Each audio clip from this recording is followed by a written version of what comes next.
Hello and welcome to the Hula Hoop help video where I will be going over adding content into a page. So the first thing we are going to do is hover over this text here.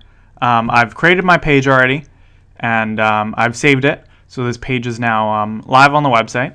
So the first thing I'm going to do is, hover over this content here. You'll see that there's been no content yet added onto this page.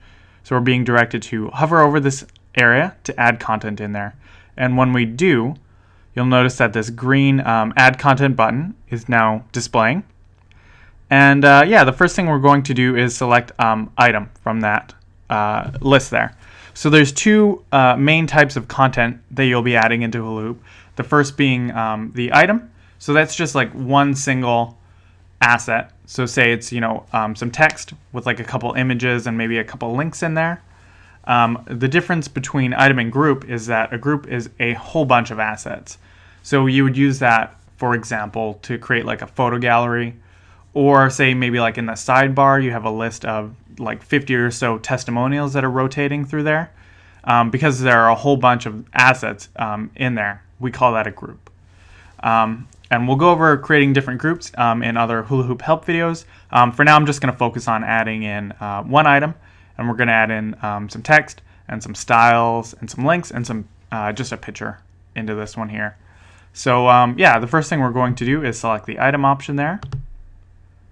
And that will bring up the rich text editor, or the RTE. So what we can do now is we can start going through. I'm just going to shrink this really quick here. I'm just going to grab some text here. So I will copy it with Control-C. And I will jump back into Hula Hoop, and I will paste it in with Control-V. And the new version of Hula Hoop will automatically strip out all the backend formatting that you had in there, so you can bring over content from like Word or from an email in Outlook, and it won't bring over that coding that would cause over any issues. And that's just because Outlook and Word and other programs, they use their own sort of back-end formatting to apply styles and things like that, and those aren't compatible with web browsers. So you'll paste it in there as plain text. There's also this paste as plain text option here. And you can paste content in either way. So we have our content added in here now. So I'll quickly just give you a run through. So if we hit the save button here, you'll notice that that text is gone, saying that there's been no content yet added into this page. And then you'll also notice now that there's a move icon and an edit button here. So now we can drag and drop this content around. So say if we had two assets on this page, I could just change the order just by using this drag and drop option.